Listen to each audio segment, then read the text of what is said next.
చూస్తే మార్చి 31వ తేదీన తిరుమలలో స్వామివారిని మొత్తం 73,007 మంది భక్తులు దర్శనం చేసుకున్నారు. అందులో స్వామివారికి మొత్తం 27,440 మంది భక్తులు తలనీలాలనైతే సమర్పించారు.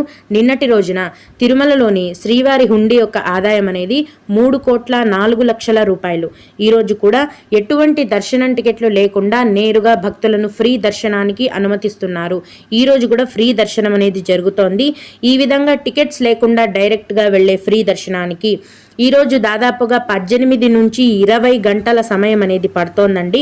అలాగే తిరుపతిలో ప్రతిరోజు ఇచ్చే ఉచిత సర్వదర్శనం టికెట్లను తీసుకొని దర్శనానికి వెళ్లే భక్తులకైతే దర్శనానికి 5 గంటల సమయం అనేది పడుతోంది. 300 రూపాయల దర్శనం టికెట్లు కలిగి ఉన్న భక్తులకు మరియు 500 రూపాయల దర్శనం టికెట్లను కలిగి ఉన్న భక్తులకైతే దర్శనం అనేది 4 గంటల్లోపు పూర్తయిపోతుంది. చిన్నపిల్లల సుపదం దర్శనం అనేది ఈ రోజు నుంచి